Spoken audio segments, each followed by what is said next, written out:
चुलबुला आया है, वातने बुलाया है। हेलो फ्रेंड्स, नमस्कार। आशा करती हूँ आप सब अच्छे होंगे और खुश भी होंगे। BDS Academy 2.0 पे आप सभी का हमेशा स्वागत रहेगा और रहेगा ही। तो आज मैं रोशनी मैम BDS Academy 2.0 पे आप लोगों के लिए लेकर आ चुकी हूँ B.Ed फर्स्ट ईयर से रिलेटेड VVI क्वेश्चन, जिसकी आप लोगों को बहुत दिनों से इंतजार था।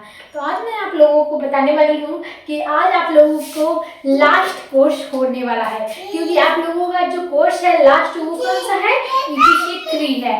आप लोगों को EPC 3 में आज पढ़ाया जाएगा क्रिटिकल अंडरस्टैंडिंग ऑफ ICT, यानी सूचना एवं संप्रेषण की तकनीकी समझात्मक समझ। तो किस प्रकार से आप लोगों को क्वेश्चन रहने वाले हैं, ये सारी जानकारी आप लोगों को एक ही वीडियो में मिलने वाली है। तो आज आप लोगों का क्लास क्या होने वाला है, तो आज आप लोगों का क्लास जो होने वाला है वो 9 होने वाला है। तो आप लोगों को 9 क्लास होने वाला है। आप लोगों को बहुत ही जल्दी ये जो कोर्स है आप लोगों को खत्म कर दिए जाएंगे और आप लोगों को क्या सेकेंड ईयर का जो सब्जेक्ट है आप लोगों को चालू कर दिया जाएगा। तो आप लोगों को बस ये क्लास जो है 2-3 दिन ही चलने वाला है, उसके बाद आप लोगों को क्या हो जाएगा, तो क्लास आप लोगों को ये बंद हो जाएगा। आप आगे सेकेंड ईयर पे जो है आप लोगों को बुक पढ़ाई जाएगी। तो चलिए, आप लोग अगर बिहार के किसी भी कोने से यूनिवर्सिटी से आप लोग B.Ed कर रहे हैं, वो भी आप लोगों का सेशन 25 से 27 है, तो आप लोगों के लिए ये सुनहरा मौका है। आप लोगों ने अभी तक चैनल को सब्सक्राइब नहीं किया, आप लोग चैनल पे नए हैं तो चैनल को सब्सक्राइब कर लें, वीडियो को लाइक कर लें और इस वीडियो को शेयर कर दें। चलिए, अब हम लोग क्या करेंगे, किसी भी क्वेश्चन का आंसर हम लोग किस प्रकार से देते हैं, उससे पहले हम लोग क्या करेंगे, क्वेश्चन को देखेंगे। क्वेश्चन क्या है आप लोगों के सामने, बेटा पेंसिल बता, पेंसिल। तो आप लोगों का क्वेश्चन जो है, आप लोगों को क्या है आज का क्वेश्चन, EPC 1-3 में आप लोगों का यूनिट 1 रहने वाला है। और क्वेश्चन क्या रहने वाला है, तो क्वेश्चन आप लोगों को रहने वाला है कंप्यूटर से आप क्या समझते हैं और इसकी विशेषता या गुण धर्मों का क्या करें, वर्णन कीजिए। तो आज आप लोगों का क्वेश्चन रहने वाला है सूचना एवं संप्रेषण तकनीकी समझात्मक समझ में कंप्यूटर से आप लोग क्या समझते हैं और कंप्यूटर में इसकी विशेषता और गुण धर्मों को वर्णन करना है। तो चलिए हम लोग चलते हैं क्वेश्चन के आंसर पे। तो क्वेश्चन का आंसर क्या है, तो क्वेश्चन का आंसर आप लोगों के सामने प्रस्तुत हो रही है। आप लोगों को थोड़ा देर लगता है, लेकिन आप लोगों को कोई भी दिक्कत हो आप लोग सीधे रोशनी मैम से संपर्क करें और जाने कि यहाँ पे कंप्यूटर की तीव्र गति केवल समय बचाने के लिए ही नहीं, बल्कि क्या होता है, बहुत से कार्य करने में अत्यंत तीव्र गति से गणना की आवश्यकता ही नहीं बल्कि अनिवार्य होता है। उदाहरण के लिए आप लोगों को क्या है, जब कोई यान अंतरिक्ष को छोड़ा जाता है तो प्रत्येक क्षण में उसकी स्थिति, गति, दिशा, गुरुत्वाकर्षण और भार का गणना करनी पड़ती है, ताकि उसके आगे जो मार्गदर्शन निर्धारण हो किया जाए वह कार्य अत्यंत तेज गति से कंप्यूटर के बिना कर पाना संभव नहीं है। इसीलिए क्या करते हैं, हमें कंप्यूटर का इस्तेमाल करना पड़ता है। अब हम लोग क्या जानेंगे, तो कंप्यूटर का आविष्कार न हुआ होता तो मानव का पैर चांद पर भी नहीं पड़ता। इसी तरह मौसम का पूर्वानुमान लगाने के कार्य में भी तीव्र गति के कंप्यूटर का ही उपयोग किया जाता है, और क्योंकि उससे बहुत ही जटिल गणना करनी पड़ती है। यदि ऐसा न किया जाए तो क्या होता है, वैज्ञानिकों के शब्दों में मौसम का अनुमान लगाना कार्य पूरे होने से पहले ही मौसम आ पहुंचेगा। तो आप लोग जानते ही हैं कि आप लोगों को भी कोई कार्य करना पड़ता है तो क्या करते हैं, कंप्यूटर का इस्तेमाल करते हैं। कोई भी सोशल वर्कर काम करना पड़ता है तो आप लोग कंप्यूटर का इस्तेमाल करते हैं। इसीलिए कंप्यूटर इतना ही बहुत ही महत्वपूर्ण है। अब हम लोग दूसरा बात जानेंगे, क्या है भंडारण क्षमता, क्या होता है। जब कोई कंप्यूटर उसके दी गई सूचनाओं को बहुत ही तीव्र गति से कार्य करता है तो उसके इस गुण को लाभ लेने के लिए यह आवश्यक है कि उसके पास सूचना जो स्टोर है वो भंडारित करने के लिए आवश्यकता होने पर उतनी ही तेजी से उपलब्ध करने की क्षमता को भी नहीं, उसकी तीव्र गति का उपयोग नहीं किया जा सकता है। क्योंकि जो सूचनाएं होती है वो क्या होती है, भंडारण करने की क्षमता भी होती है। जिस प्रकार हम अपने दिमाग को घटनाओं के और दृश्य को याद रखते हैं, उसी प्रकार क्या होता है, कंप्यूटर ही अपनी मेमोरी सूचनाओं को, आंकड़ों को याद रखता है। और लेकिन हमारी जो याददाश्त है जहां असीमित होती है, वहीं कंप्यूटर याददाश्त सीमित रह जाती है। क्या होता है, हम लोग कुछ याद करते हैं तो हम लोग भूल भी पाते हैं, लेकिन कंप्यूटर एक ऐसी चीज है जिसे उसे याद करने के लिए आप लोगों को रटना नहीं पड़ता है, आप लोगों को याददाश्त उसकी कमजोर नहीं होती, वो भूल नहीं सकता। यही कंप्यूटर का कार्य है। वास्तव में कंप्यूटर की मेमोरी बहुत ही छोटे छोटे खानों में बटा होता है, फिर भी क्या करता है, वो हर एक चीज को, हर एक बातें को अपने दिमाग में नोट रखता है और वो कभी भूलता नहीं है। इसी को हम लोग क्या कहेंगे, ऐसे ही प्रत्येक खाने के एक स्थान पर बाइट कहते हैं और हर बाइट एक छोटी संख्याओं को भंडारित कर सकती है। और कंप्यूटर प्रत्येक प्रकार की सूचनाओं को भी संख्या के रूप में रखा जा सकता है। जिस प्रकार की अच्छी याददाश्त वाले किसी भी व्यक्ति को ज्यादा विद्वान माना जाता है, उसी प्रकार क्या कहते हैं, कंप्यूटर की मेमोरी या भंडारण की क्षमता जितनी ज्यादा होती है, वह उतना ही ज्यादा शक्तिशाली माना जाता है। और कंप्यूटर की भंडारण क्षमताओं को बाइट्स की संख्या में नापा जाता है, जैसे कि 124 बाइट की संक्षेप में 1 किलोबाइट कहा जाता है। साधारण छोटे कंप्यूटर में मुक्त मेमोरी का आकार कितना होता है, 256 केबी, और किलोबाइट के लेकर 512 केबी और 1224 केबी, अर्थात 1 मेगाबाइट तक हो जाता है। और बड़े कंप्यूटर में मुख्य मेमोरी कई मेगाबाइट भी कहते हैं। अब हम लोग चलेंगे अगले पॉइंट। अगला पॉइंट क्या है, हमें कंप्यूटर किसे कहते हैं और कंप्यूटर से हम क्या समझते हैं और कंप्यूटर की विशेषता को हम लोग पढ़ रहे हैं अभी। तो शुद्धता, कंप्यूटर की विशेषता में दूसरा पॉइंट जो क्या है, वो शुद्धता।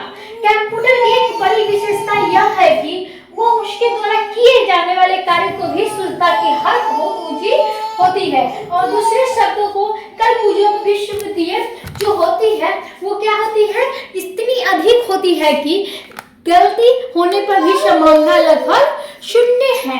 यदि कोई मनुष्य एक ही काम कई बार करता है तो वह उसके काम को शुद्धता की मात्रा में या दर को अलग अलग होती है। परंतु कंप्यूटर की विशेषता यह है कि वह कोई भी काम लाख बार भी करेगा तो वो लाख भी बार भी उसका कार्य उतना ही शुद्ध होगा जितना कि पहली बार किया गया कार्य हो। अब हम लोग क्या करेंगे, कंप्यूटर के इस गुण को बहुत ही महत्व देते हैं क्योंकि उसकी तीव्र गति जो होती है साथ ही शुद्धता की ऊंची दर नहीं जुड़ी होगी तो उसकी तेज गति का महत्व भी शून्य हो जाएगा। अब हम लोग अगला पॉइंट जानेंगे। अगला पॉइंट हमें क्या करनी है, अगला पॉइंट में हमें कई बार कंप्यूटर को गलत कार्य करने जो आरोप लगाए जाते हैं तो वो वास्तव में क्या करते हैं, कंप्यूटर की ओर कोई भी गलती नहीं करता है, परंतु डाटा का प्रोग्राम होने वाली जो गलतियां को ठीक भी नहीं भी सही होगा। यदि प्रोग्राम को डाटा ही गलत तो कार्य भी गलत हो जाएगा। जैसा कि बेओस वैसा कटोगी, जैसा बोएगा वैसा काटोगे, यही पूरी तरह लागू होता है और तकनीकी भाषा में इसे गीगो कहा जाता है।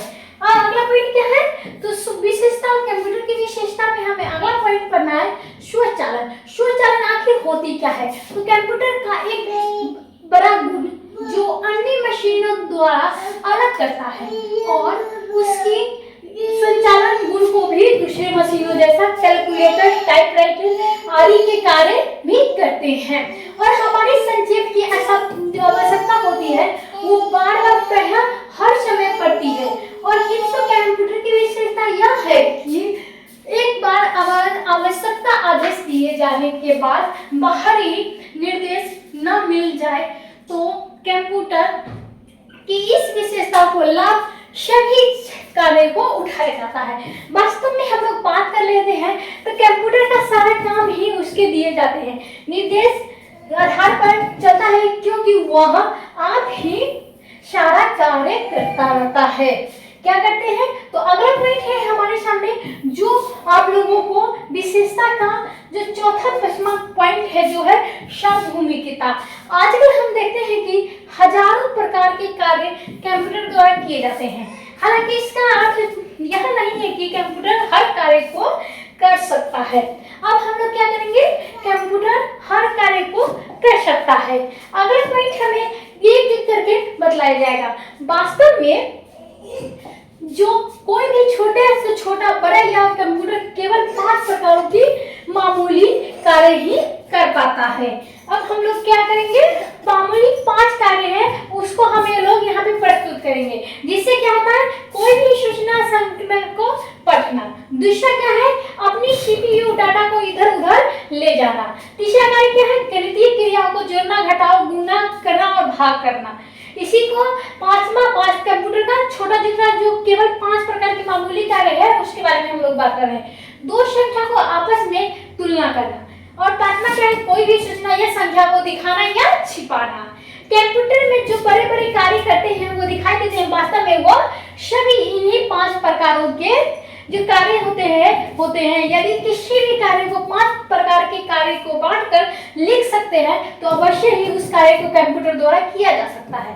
और हमारे दैनिक जीवन में अधिकांश कार्य इसी प्रकार से ही होते हैं, ताकि आधारित जो होते हैं कंप्यूटर एक तार्किक मशीन, अतः कोई ऐसा कार्य है जो तथ्यों के तर्कों पर आधार पर करते हैं। और कंप्यूटर द्वारा किए गए जो काम होता है वो गुण कारण कंप्यूटर का उपयोगिता लगातार बढ़ती जा रही है, क्योंकि यह जटिल कार्यों को भी कर सकता है और केवल एक बार उसे कार्य करने के लिए क्या करना पड़ता है, उसे करने के लिए प्रोग्राम लिखना पड़ता है। अब हम लोग चलेंगे आगे, जिसमें हमें क्या करनी है, क्षमताओं के बारे में बात करनी है। क्षमताएं क्या होती है, एक जड़ मशीन के कारण कंप्यूटर पर बाहरी वातावरण को कोई भी प्रभाव नहीं पड़ता। वो किसी भी कार्य को बिना रुके लाखों करोड़ों बार भी अनुभव कर सकता है। अनुभव नहीं होता है उसे स्थान, मौसम और उसके कोई भी प्रभाव नहीं पड़ता है। अपनी पूरी क्षमता से कार्य करने रहने के लिए केवल धूल रहित वातावरण से उचित तापमान और की आवश्यकता है। इस गुण के कारण कंप्यूटर ही हर स्थिति कार्य को सक्षम हो जाता है। और कंप्यूटर में पाए जाने वाले गुण दूसरी मशीनों में नहीं पाए जाते हैं, इसीलिए अन्य मशीन की तुलना कंप्यूटर के मानव समाज के कहीं अधिक उपयोगी है। इसीलिए हम लोग क्या कहेंगे, इसीलिए जो कंप्यूटर है उसकी जो है उपयोगिता बढ़ती जा रही है। अब आप लोगों ने समझ में आ गया होगा कि आप वो कंप्यूटर से आप क्या समझते हैं, कंप्यूटर की विशेषता और गुण धर्मों की किस प्रकार से है। तो आप लोग क्या करिएगा, VDIS Academy 2.0 का आप लोग फॉलो कीजिए और आगे से आगे बढ़ाइए, ताकि आप लोगों को क्या है, आप लोगों को ऐसी तरह ही आप लोगों को जो क्लास है एकदम बढ़िया तरीके से मिलते जाए। आप लोगों का ये चैनल नाम है रोशनी मैम को फॉलो कीजिए। चलिए आज के लिए बस इतना ही, धन्यवाद। तब तक